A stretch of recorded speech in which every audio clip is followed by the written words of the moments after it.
السلام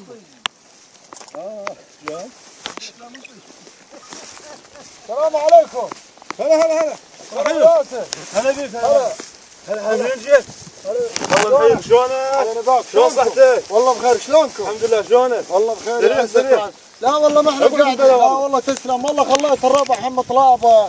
طلابه شنو؟ اي والله. ها طلابه والله ابو ياسر احنا مستحيين من عندك. يقولون ابو ياسر كامش القاع بزرعك. قلت عمان اروح لكم عزلم هواشكم ظلوا يمكم وانا راح اروح على ابو ياسر. اذا زراع رفاع خير على خير. واذا يعني انت جاي تقول كامش القاع، انا كامشه صحيح. يا ابو ما كامشه شلون ترى ابو ياسر؟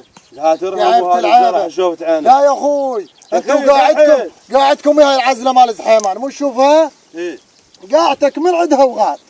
وهاي قاعدتنا تبدي من ناحية راس زحيمان من فوق. رحم الله والديك، القاع انا كامشها ما انطيها لو يجي ربك. تقول عقلك؟ ايش فيك ابو؟ اي والله كانك على الطلابه دحين. انا اموت على رب الطلابه. يا عم سامجه الله عليك. والدار على اللحم عمد يطير. كل عقلك انت. انت شو تقول لي طير؟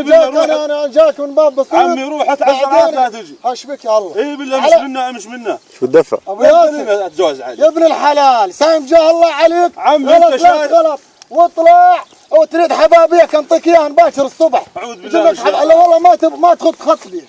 الا ما تخط. شلون انت شو انت كل عقلك يعني ما نكسر يا الله. هش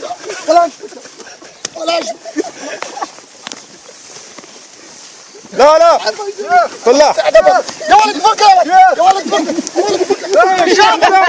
بعد اسئله ولد ابوي شوف ولد ابوي ولد فك والله اني جوالي بس والله اني لا انا غص عدبر يا ولد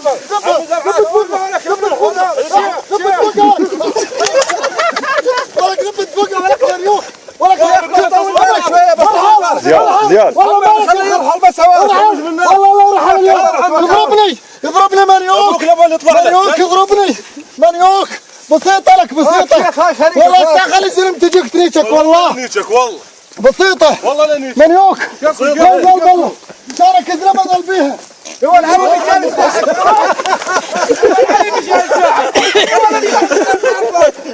لا عرف يا عمك الجيل الحي